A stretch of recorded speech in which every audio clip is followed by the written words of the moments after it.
বলছিলাম না বিএনপির কথা বলবো, জানি হাজারীবাগ এই সমস্ত এলাকা আমাদের মরহুম পিন্টু ভাইয়ের এলাকা। বিএনপির সমর্থন বেশি আছেন, থাকেন। একটা কথা মনে রাখেন, মুসলমানদের রাষ্ট্র ইসলামী হুকুমত ছাড়া চলতে পারে না।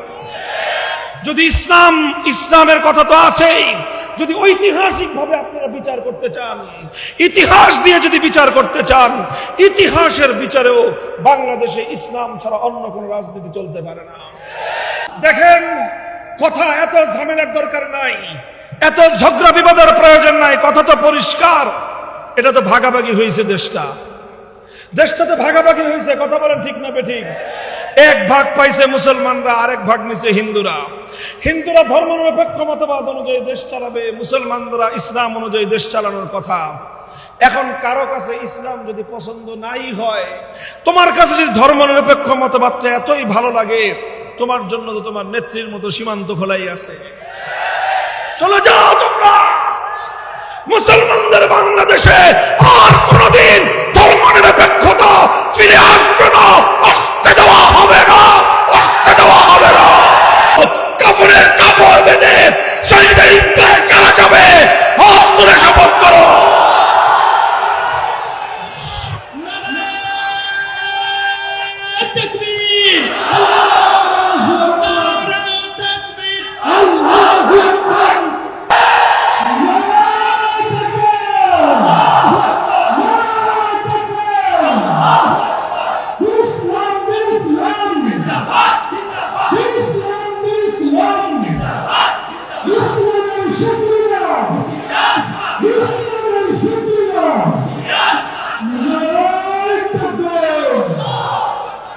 বলছিলাম না বিএনপির কথা বলবো, জানি হাজারীবাগ এই সমস্ত এলাকা আমাদের মরহুম পিন্টু ভাইয়ের এলাকা।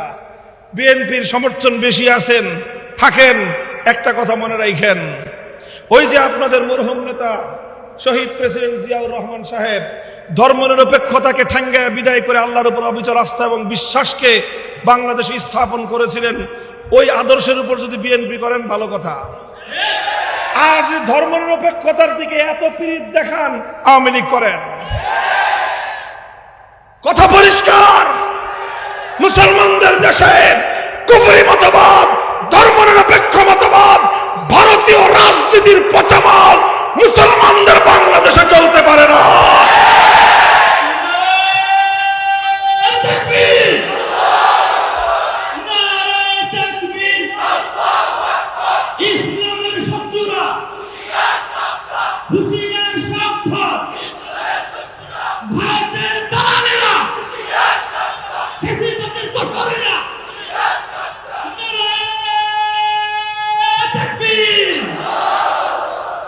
আওয়ামী লীগকেও বলবো, মাঝখানে যা ভুল করছেন সব ভুল তওবা করে কাজা কাফারা দিয়ে আবার ওই পুরান দিনের রাজনীতিতে ফিরে যান। আওয়ামী লীগ সর্বপ্রথম, আওয়ামী লীগের নেতা শেখ মুজিবুর রহমান সাহেবরা, উনি ওনার নেতা শহীদ হোসেন শহীদ সোহরাওয়ার্দী, তারা সর্বপ্রথম আস্তে আস্তে আস্তে আস্তে আস্তে আস্তে আমি বেশি সাউন্ড দেই তো, ওই জন্য ওরা সাউন্ড কমায় দেয়, বুঝেন নাই? ওরা চিন্তা করে যা যায় হুজুরের গলার উপর দিয়ে যাক, আমাকে মাইকটা সেফ থাক। ওরা বুঝে না যে তখন হাজার লক্ষ মাইকের চেয়ে হুজুরের গলার দাম যে বেশি, ওরা বুঝে না। কে বুঝাইব ওদেরকে বলেন? ওরা মাইকের মায়া করে, কিন্তু হুজুরের গলার মায়া করে না। আরে বেটা, তোর দিয়ে একটা মাইকের তার তুই ছিললে এটা তুই রিকভারি পাবি, হুজুরের গলাটা নষ্ট হয়ে গেলে এটা রিকভারি করতে কষ্ট বোধ করে।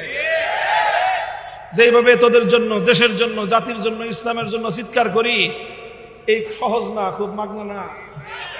এটার জন্য আমাদেরকে অনেক মূল্য দিতে হয়, নির্মম নির্যাতন সহ্য করতে হয় আমাদেরকে, অন্ধকার কারা প্রকোষ্ঠে নিক্ষিপ্ত হতে হয়েছে আমাদেরকে, স্বৈরাচারী শেখ হাসিনার সরাসরি টার্গেটে পরিণত হতে হয়েছে আমাকে। গোটা বাংলাদেশের প্রশাসন, রাষ্ট্রযন্ত্রকে আমার ব্যক্তিগত বিরুদ্ধে ব্যবহার করা হয়েছে। সমস্ত গোয়েন্দা সংস্থাগুলোকে আমার বিরুদ্ধে নেড়িয়ে দেওয়া হয়েছে। যেখানে আমার নাম পেয়েছে তছনছ করা হয়েছে। আমার মাদ্রাসা বাবরি মসজিদ, মাদ্রাসা 1 বছরের জন্য সিলগালা করে রেখেছে। মাদ্রাসার ছাত্র শিক্ষক যা পাইছে সব ধরে নিয়ে গেছে। জামিয়া রহমানিয়া শাইখুল হাদিস আল্লামা আজিজুল হক রহমতুল্লাহ আলাইহির প্রতিষ্ঠিত মাদ্রাসা, সেই মাদ্রাসা থেকে আমাকে গ্রেফতার করার পরে সেই মাদ্রাসাটাকে স্বৈরাচারী আওয়ামী ফ্যাসিবাদী সরকার দখল করে তারপরে তাদের আস্থাভাজন লোকদের হাতে তুলে দিয়েছে। অনেক মূল্য আমাদেরকে দিতে হয়েছে, এই সব মূল্য আমরা দিয়েছি।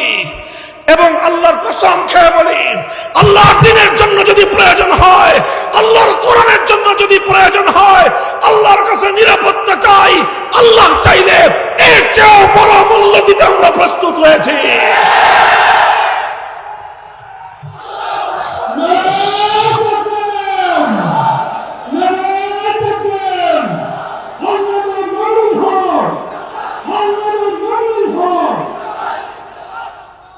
মুহতারাম হাজিরিন, যেই কথা বলেছিলাম আওয়ামী লীগের লোকজনের প্রতি, আমি শুরুতেই বলেছি ঠান্ডা মাথায় গিয়ে চিন্তা করবেন, সেকুলারিজম মানবেন না ইসলাম মানবেন। আরে ভাই, আপনাদের জিগাই নাই, আপনারা তো ইসলাম মানবেন দেখে ওয়াজ শুনতেছেন, আর মামুনুল হকের ওয়াজ শুনতেছেন, বুঝেন না? এই হালকা পাতলা ইমান থাকলে মামুনুল হকের ওয়াজ শুনতে হয় না।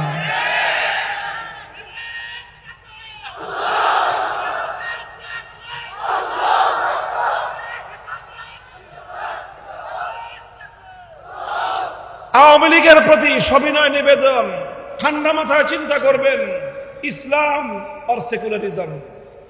যদি ইসলাম মানেন, আর দ্বিতীয়বার কোনদিন বাংলাদেশে সেকুলারিজমের রাজনীতি আমদানি করবার চেষ্টা করেন না।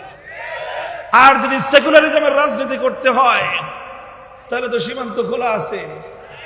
ধর্মনিরপেক্ষতার জন্য তো দেশ ভাগ করে দিয়ে দিছি, বড় ভাগটাই তো দিছি, মাখনটাই তো দিছি, আমরা তো খারাপটা রাখছি। ওইটা নিয়ে খান না, দিল্লিতে যান না, জামাই আদর তো করতেই আছে আপনাদেরকে, ওখানে যে বাড়িঘর বানায় নেন। আল্লাহর ওয়াস্তে শাহজালালের, শাহ মাকদুমের, হাজী শরীয়তুল্লাহর এই দেশটাকে অপবিত্র করবার চেষ্টা করবেন না। কথা বলেন ঠিক না বেঠিক? আমি বলেছিলাম ইসলাম যদি বলেন, ইসলাম যদি মানতে চান, আল্লাহর কোরআন যদি মানতে চান, মুসলমানদের রাষ্ট্র ইসলামী হুকুমত ছাড়া চলতে পারে না। যদি ইসলামের কথা তো আছেই, যদি ঐতিহাসিক ভাবে আপনারা বিচার করতে চান, ইতিহাস দিয়ে যদি বিচার করতে চান, ইতিহাসের বিচারেও বাংলাদেশে ইসলাম ছাড়া অন্য কোন রাজনীতি চলতে পারে না। কারণ যখন দেশটা ভাগ হয়েছে, ধর্মনিরপেক্ষতার রাজনীতির জন্য এক ভাগ, ইসলামের রাজনীতির জন্য আরেক ভাগ, তো এই ভাগ আমরা পেয়েছি।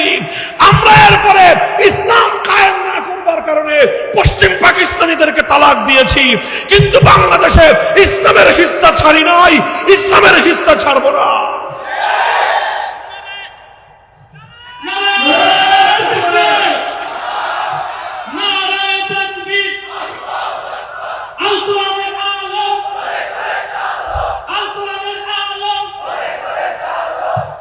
দেখেন 2024-এর 5ই আগস্ট যে বিপ্লব হয়েছে, আমি আমার কথা সমাপ্তির দিকে নিচ্ছি।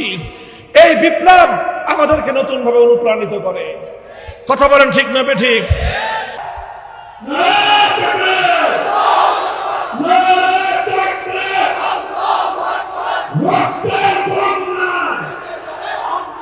5ই আগস্টের বিপ্লব একটা সিম্পটম দিয়ে বোঝা যায়। এই বিপ্লব, এটা যদিও পূর্ণাঙ্গ ইসলামী বিপ্লব ছিল না, তবে ইসলামী বিপ্লবের আগে এটা একটা পূর্বাভাস। প্রতিদিন যখন সকালবেলা সূর্য উঠে পূর্ব দিগন্তে, সূর্য ওঠার ঘন্টা দেড়েক আগে সুবহে সাদেকের আলো উদ্ভাসিত হয়। কথা বলেন ঠিক না বেঠিক? সুবহে সাদেক উঠলে দুনিয়ার মানুষ বুঝে যে কিছুক্ষণ পরে সূর্য উঠবে। সমস্ত পাকপাখালি কলকলানি শুরু করে দেয়, ওরা জানে যে কিছুক্ষণ পরে সূর্য উঠবে। তো ঠিক তেমনি ভাবে 5ই আগস্টের বিপ্লব, এটা যদিও পূর্ণাঙ্গ ইসলামী বিপ্লব নয়, তবে এটা ইসলামী বিপ্লবের পূর্বে একটি নতুন সূর্যোদয়ের সুবহে জাদিদ। যদি বিশ্বাস যদি না হয়, বুঝতে যদি চান, আমি বলবো 5ই আগস্ট 2024 সাল। খবর পাইছেন কখন আপনারা?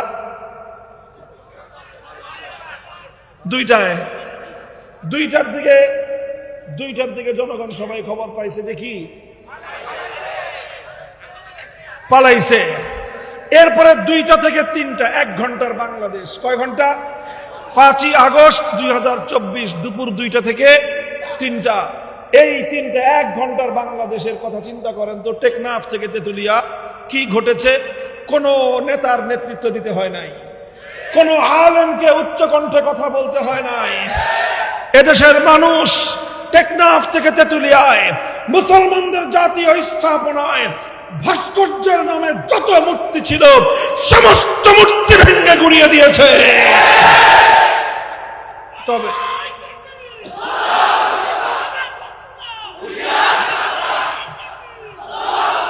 এই মূর্তি ভাঙছে কারা?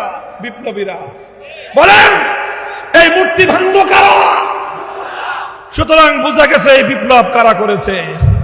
কথা ঠিক না বেঠিক? হ্যাঁ, সীমা রক্ষা করেছে। হিন্দুদের কোন মন্দিরে মূর্তি ভাঙে নাই, কোন একটা মন্দিরে হামলা হয় নাই। এত বড় বিপ্লব, এত বড় বিপ্লব, এই বিপ্লবে কোন একটা সংখ্যালঘুর গায়ের উপর কোন ফুলের টোকা লাগে নাই। এটা বাংলাদেশের মুসলমানদের উন্নত চরিত্রের প্রমাণ, সাম্প্রদায়িক সম্প্রীতির অনন্য দৃষ্টান্ত, ইসলামের শ্রেষ্ঠত্বের নজির। এত মূর্তি ভাঙলো, কিন্তু কোথাও কোন হিন্দুদের ধর্মীয় মন্দির মূর্তি ভাঙে নাই। কথা বলেন ঠিক না বেঠিক? আর হিন্দুদের মন্দিরের বাইরে মুসলমানদের জনপদের মূর্তি একটাও রাখে নাই, সব ভেঙে গুড়িয়ে দিয়েছে। এ থেকে বোঝা যায় 5ই আগস্টের বিপ্লবের মূল চেতনাটা কি ছিল। এই কথা যদি কেউ বুঝতে ভুল করেন, বাংলাদেশের রাজনীতিতে আপনি চলতে পারবেন না।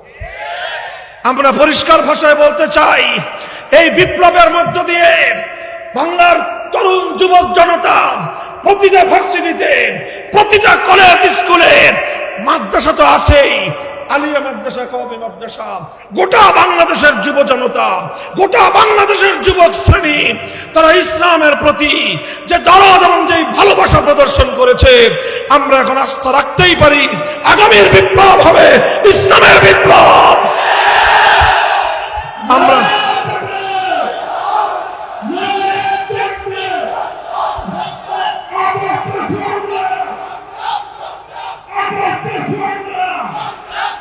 আমরা একটা কথা বলি, বাংলাদেশের মানুষ অনেক রং দেখেছেন, অনেক রঙের দেশ দেখেছেন।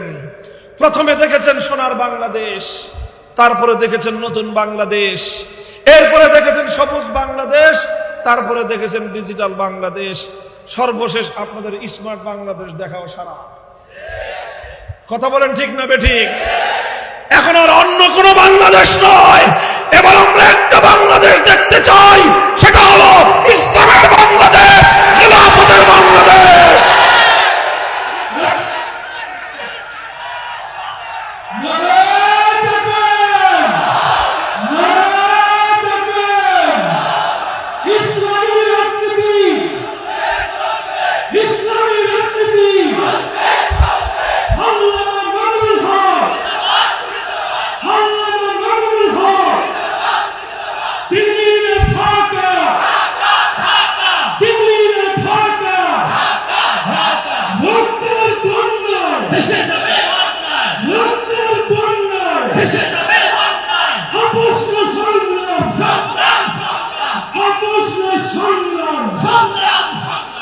ইসলামের বাংলাদেশ মনে রাখবেন, শুধু স্লোগান দিয়ে হবে না, শুধু বক্তৃতা দিয়েও হবে না, কাজ করতে হবে।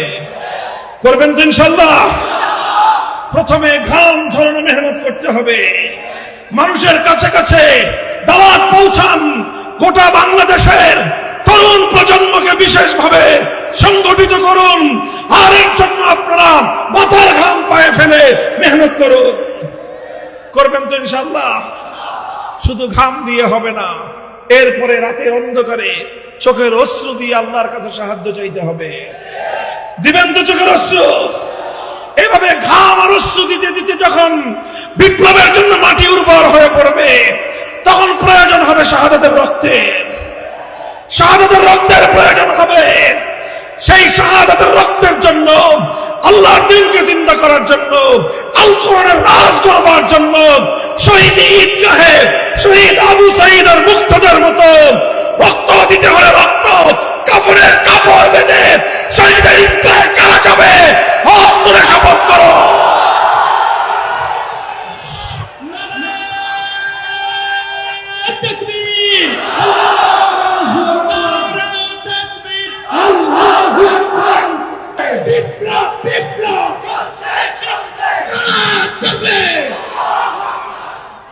এই ভাই, এগুলো কি শুধু কথার কথা না শপথ? বলেন, কথার কথা না শপথ? অঙ্গীকার, হাত তুলেন। অঙ্গীকার। এই অঙ্গীকার কার সাথে? কার সাথে? আল্লাহর দ্বীনের জন্য সর্বোচ্চ ত্যাগের কোরবানি স্বীকার করবেন ইনশাআল্লাহ। আল্লাহ তুমি কবুল করো, তৌফিক দান করো। আমার এই সোনার মাতৃভূমিতে তোমার ইসলামের দেশ দেখা তৌফিক তুমি আমাদেরকে দান করো। আমাদের জীবদ্দশায় তুমি ইসলামকে বিজয়ী করো, ইসলামী খেলাফত কায়েম করো। আমাদেরকে সেজন্য তুমি কবুল করো। ওয়া আখিরু দাওয়ানা আলহামদুলিল্লাহি রাব্বিল আলামিন। একটু বসেন, একটু বসেন, আপনারা সবাই বসেন। এখানে